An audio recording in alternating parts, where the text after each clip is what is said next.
মৰমৰ ছাত্ৰ ছাত্ৰীসকল, তোমালোকলৈ প্ৰীতি আৰু সম্ভাষণ জনাইছোঁ।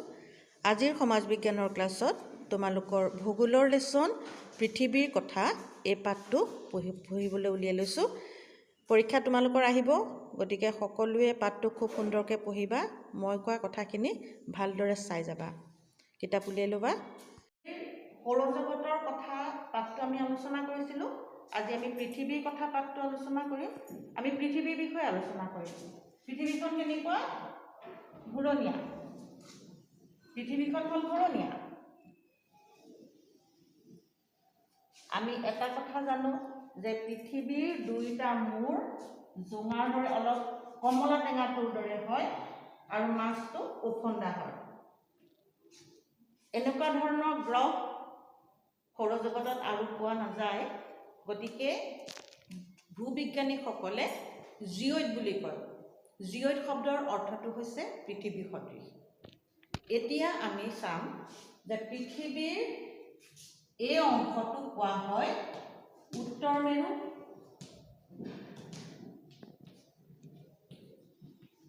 আৰু এই অংশটো কোৱা হয় দক্ষিণ মেৰু।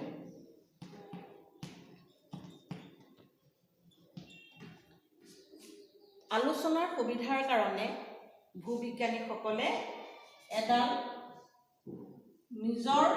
পৃথিৱীখনে নিজৰ গাতে ঘূৰিবৰ কাৰণে এডাল ৰেখা কল্পনা কৰি লোৱা হৈছে।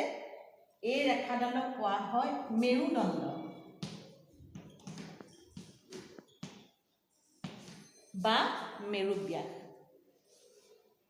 উত্তৰ মেৰুৰ এই অংশটোক কোৱা হয় মেৰু অঞ্চল, এইটো হ'ল দক্ষিণ মেৰু অঞ্চল, এইটো হ'ল উত্তৰ মেৰু অঞ্চল। পৃথিৱীৰ এই মেৰু অঞ্চলৰ পৰা এনেধৰণে কিছুমান ৰেখা কল্পনা কৰি লোৱা হৈছে আৰু দক্ষিণ গোলাৰ্ধত এনেদৰে কিছুমান ৰেখা কল্পনা কৰি লোৱা হৈছে। আৰু একেবাৰে সোঁমাজতে যিডাল ৰেখা কল্পনা কৰি লোৱা হৈছে সেই ৰেখাডালক কোৱা হয় বিষুৱীয় ব্যাস বা বিষুৱ ৰেখা। ভালকৈ মন কৰিবা। উত্তৰ গোলাৰ্ধ আৰু দক্ষিণ গোলাৰ্ধৰ একেবাৰে মাজতে এই ৰেখাডালক কল্পনা কৰি লোৱা হৈছে। অক্ষৰেখা উত্তৰ মেৰুৰ পৰা মেৰুদণ্ডৰ মাজেদি অহা এই ৰেখাডালৰ ওপৰ ফালে আছে এটা ৰেখা আছে। ইয়াত আছে 90ডাল অক্ষৰেখা আৰু ইয়াতো আছে 90ডাল অক্ষৰেখা। মুঠতে অক্ষৰেখাৰ সংখ্যা হ'ল 180ডাল। তাৰপিছত আমি উত্তৰ মেৰুৰ পৰা দক্ষিণ মেৰু লগ লগাই এনেধৰণে কিছুমান ৰেখা কল্পনা কৰি লৈছোঁ। এই ৰেখাবিলাকক কোৱা হয় দ্ৰাঘিমা ৰেখা।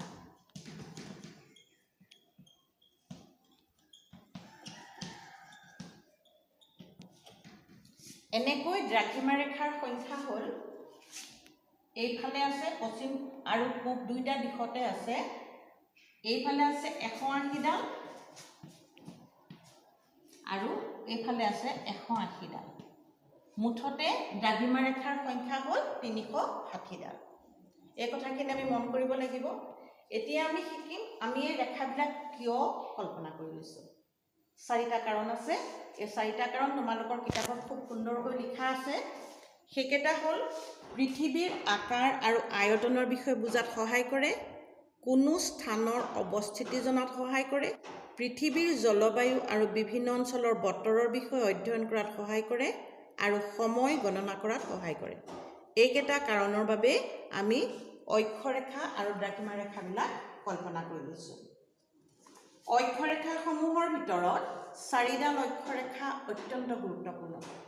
সেই ৰেখাকেইডাল হ'ল 23.5 ডিগ্ৰী। এইডাল হ'ল 23.5 ডিগ্ৰী উত্তৰ অক্ষৰেখা। এইডাল উত্তৰ গোলাৰ্ধত আছে, গতিকে ই উত্তৰ অক্ষৰেখা।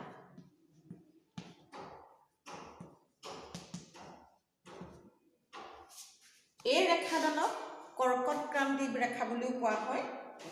আৰু দক্ষিণ গোলাৰ্ধত যিডাল আছে 23.5 ডিগ্ৰী দক্ষিণ অক্ষৰেখা,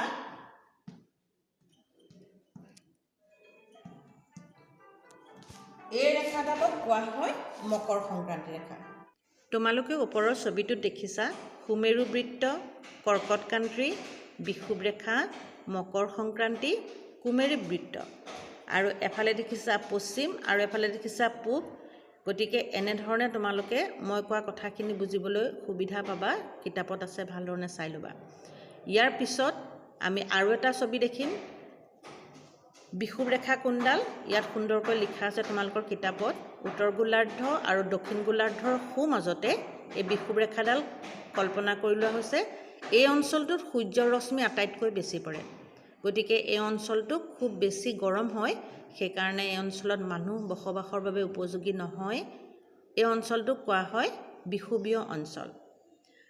এইখিনি হ'ল দ্ৰাঘিমা ৰেখা, উত্তৰ মেৰুৰ পৰা দক্ষিণ মেৰুলৈ কল্পনা কৰা হৈছে। মুঠতে 360ডাল দ্ৰাঘিমা ৰেখা আছে। কিতাপত ভালধৰণে চাই ল'বা।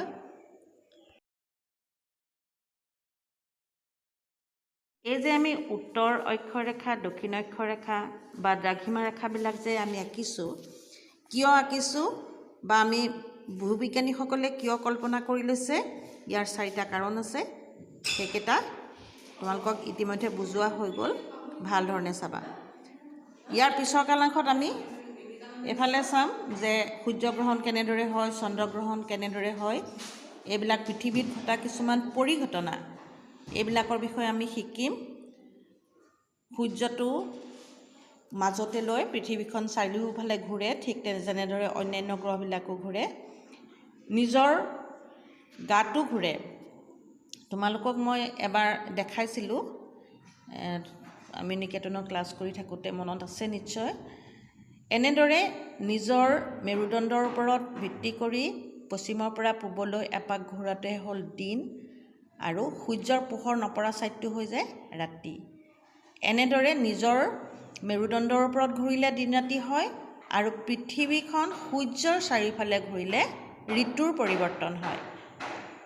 এইখিনি কথা আমি ইয়াৰ পিছৰ কালাংশত আলোচনা কৰিম। তোমালোকে পঢ়িবাচোন, খুব ভাল লাগে এইখিনি পঢ়ি, সকলোৱে পঢ়ি চাবা। আৰু ইয়াৰ প্ৰশ্ন উত্তৰসমূহ যিমান পাৰা সকলোৱে কৰিবা, কাৰণ এই লেচনটো পৰীক্ষাত আহিব, তোমালোকক আগতে কৈছোঁ। কিবা বুজি নাপালে সুধিবা, ঠিক আছে।